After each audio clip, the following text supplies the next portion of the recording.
दोस्तों 11वीं शताब्दी में भी क्या भारत के पास इतनी ही जमीन थी या फिर उससे ज़्यादा थी या फिर उससे कम? जानना है तो बने रहिए इस वीडियो के अंत तक हमारे साथ।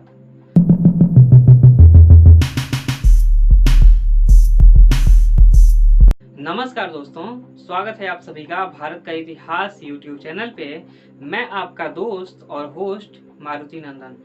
आज हम लोग उत्तर पश्चिमी भारत के बारे में बात करने वाले हैं कि भारत का जो उत्तर पश्चिमी हिस्सा था वो किन किन टुकड़ों में बटा हुआ था, वहां पर किन राजाओं का, किन वंशों का शासन हुआ करता था। उससे पहले आप हमारे चैनल को सब्सक्राइब कर लीजिए और बेल आइकन प्रेस कर दीजिए ताकि हम आपके लिए ऐसी ही वीडियोज लेके आते रहें।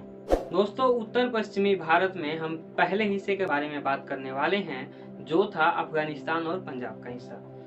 आज के समय का जो अफगानिस्तान है वो भी 11वीं शताब्दी में भारत का ही हिस्सा हुआ करता था। अफगान में रहने वाले जो लोग हैं यानी अफगानिस्तान के जो मूल निवासी हैं वो भारत और आर्य सभ्यता से संबंध रखते हैं। 8वीं शताब्दी में अफगानिस्तान जो आज का अफगानिस्तान है वो दो हिस्सों में बटा हुआ था। पहला हिस्सा काबुल तो दूसरा हिस्सा जाबुल के नाम से जाना जाता था।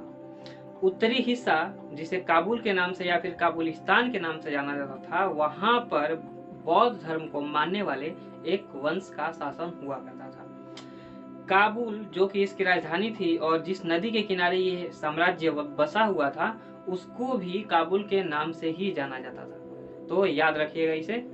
बढ़ते हैं आगे। दोस्तों इंटरेस्टिंग फैक्ट ये है कि 865 ईस्वी में ललिया नाम के एक मंत्री ने, जो कि इसी बौद्ध धर्म से संबंध रखने वाले वंश का मंत्री हुआ करता था, उसने इसके अंतिम राजा जिसका नाम लवतुर्मन था 865 ईस्वी में इसे मार दिया और वहां पर खुद के साम्राज्य, खुद के वंश, हिंदू शाही वंश की स्थापना की थी।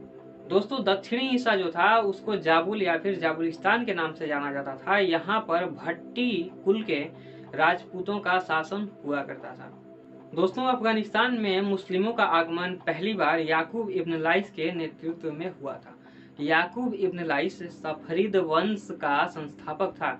उसने 867 से 870 के बीच में अफगानिस्तान में हेरात, सिस्तीन और जाबुल नामक जगहों को जीत लिया था। 870-71 के बीच में उसने काबुल के किले पर भी कब्जा जमा लिया था, मगर हिंदू शाही ने अफगानिस्तान की काबुल की मुख्य घाटियों को अपने नियंत्रण में बनाए रखा था। कहा जाता है कि याकूब ने ही गजनी साम्राज्य की नींव रखी थी अफगानिस्तान में, जब उसने वहां पर एक किले का निर्माण किया था। 962 ईस्वी में गजनी का अंतिम राजा जिसका नाम अबू बकर लाविक था, उससे हथियाने वाला पहला तुर्की जनरल था अल्पतागिन, जिसने कि 962 में गजनी साम्राज्य के अंतिम राजा से गजनी को जीत लिया था। हिंदू शाही साम्राज्य की सीमाएं हिंदू कुश से लेकर के पंजाब में चेनाब नदी तक फैली हुई थी। हिंदू शाही साम्राज्य के शासकों ने काफी समय तक यहाँ पर हो रहे अरब और तुर्की आक्रमणों को, जो कि उनके पश्चिमी सीमा पर आक्रमण हो रहे थे, उनको बहुत समय तक रोका था। मगर 995 में बार बार हो रहे मुस्लिम आक्रमणों से तंग आकर के उन्होंने अपनी राजधानी को खैबर दर्रे के पास उद्भानपुर या फिर जिसे कि वायहंद के नाम से भी जाना जाता है, वहां पर अपनी राजधानी को स्थापित कर लिया था। दोस्तों उत्तर पश्चिमी भारत के हम दूसरे हिस्से के बारे में बात करने वाले हैं जिसका नाम था सिंध और मुल्तान। ये निचली सिंधु घाटियों से लेकर के जो कि मुल्तान के दक्षिण तक फैला हुआ था। इसमें सिंध और मकरान भी शामिल थे।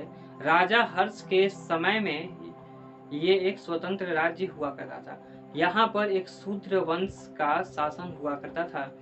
इस वंश के शासक साहिरस, जो कि हर्ष के समकालीन हुआ करते थे, उनको पर्सिया के आक्रमणकारियों ने मार दिया था। इसके बाद उनके बेटे राजशाही द्वितीय ने गद्दी संभाली, जिसका कि एक ब्राह्मण मंत्री हुआ करता था।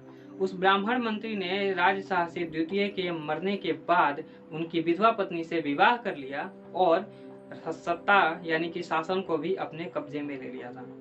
चाच जो कि ब्राह्मण मंत्री था, चाच के शासन में अधिकतर जो प्रजा थी वो जाट नस्ल की हुआ करती थी, मगर उस प्रजा में बौद्ध धर्म को मानने वाले लोग थे। इसीलिए ये प्रजा और ये नया शासक काफी लोगों के लिए, काफी इतिहासकारों को एलियन यानी कि थोड़ा अजीब लगता है। फिर 708 में चाच के बेटे दाहिर ने गद्दी संभाली, मगर 711-12 में अरब से आ रहे आक्रमणकारियों का सामना करते हुए चाच के बेटे दाहिर ने अपने परिवार के साथ उनका सामना किया और इसी में उनके पूरे परिवार को मार दिया गया था।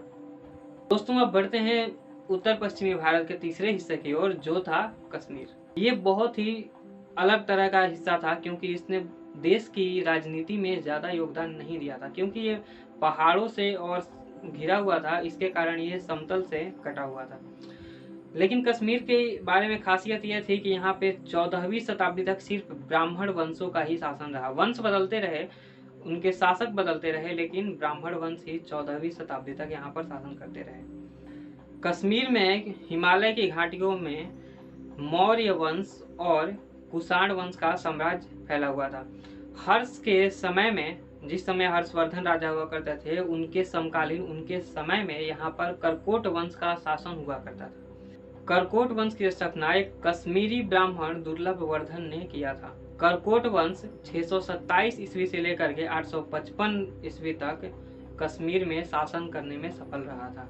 जब महमूद गजनी का आक्रमण खत्म होने वाला था, मतलब जब महमूद गजनी अपने अंतिम आक्रमण की तरफ बढ़ रहा था, उस समय यहाँ पर एक बहुत ही एम्बिशियस यानी कि महत्वाकांक्षी महिला का साम्राज्य हुआ करता था, जिनका नाम था रानी दीदा। रानी दीदा के 1003 में मरने के बाद उनके भाई संग्राम राज ने यहाँ पर लोहार वंश की स्थापना की थी। लोहार वंश के शासक इतने मजबूत और शक्तिशाली और समर्थवान हुआ करते थे कि उन्होंने बाहर से आ रहे मुस्लिम आक्रमणकारियों से कश्मीर को काफी लंबे समय तक रक्षा किया था। लोहार वंश के शासक मुस्लिम आक्रमणकारियों को करीब 300 वर्षों तक यानी 3 शताब्दियों तक कश्मीर में पैर जमाने नहीं दिए थे। दोस्तों अब बढ़ते हैं उत्तर पश्चिमी भारत के चौथे हिस्से की तरफ, जो कि काफी मशहूर था, जिसका नाम था थानेसर।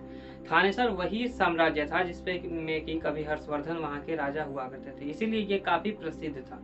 फिरिश्ता नाम के इतिहासकार के हिसाब से थानेसर दिल्ली का हिस्सा हुआ करता था, मगर ये गलत है क्योंकि 11वीं शताब्दी की शुरुआत के 25 वर्षों में दिल्ली का कोई नामो निशान भी नहीं था। मतलब दिल्ली नाम की जगह हुआ ही नहीं करती थी।